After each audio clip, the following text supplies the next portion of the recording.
ทุกคนก็เป็นคือบ่าวเดชอยู่บ่เวลาสิเฮ็ดคลิปหรือว่าสิเฮ็ดคลิป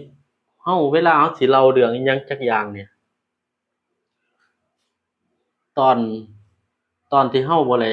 มาอยู่ในหน้ากล้องนี่ก็คิดไว้อย่างดิบดีเด้ทุกคน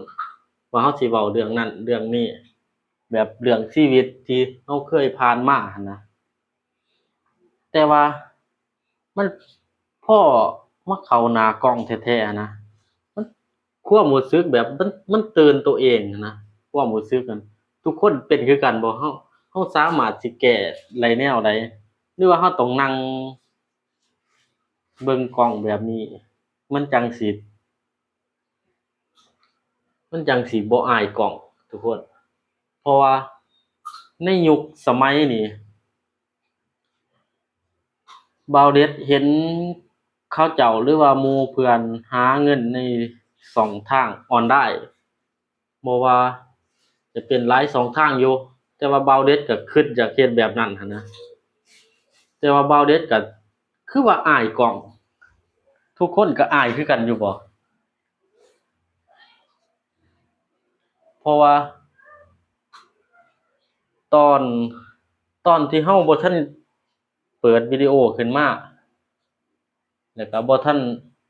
เป็นภาพนี่ก็คิดไว้อย่างดิบดีเด้ทุกคนว่าเราสิเว้าแบบนี้แล้วก็สิเฮ็ดจั่งซี้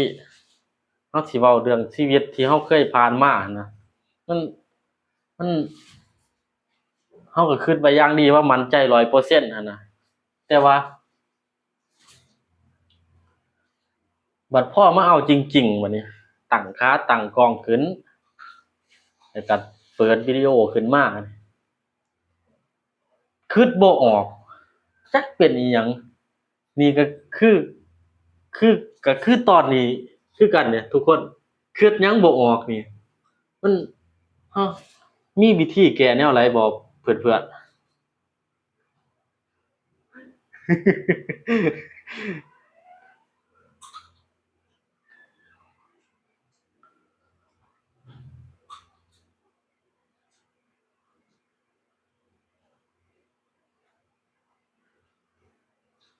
บางทีหรือว่าเราอายตัวเองหรือว่าอายกล้องแบบเราบ่เคยเว้าแบบคล้ายๆแบบเว้าคนเดียวจั่งซี้บ่แต่คนที่เขาแบบผ่านประสบการณ์มาเขาอืม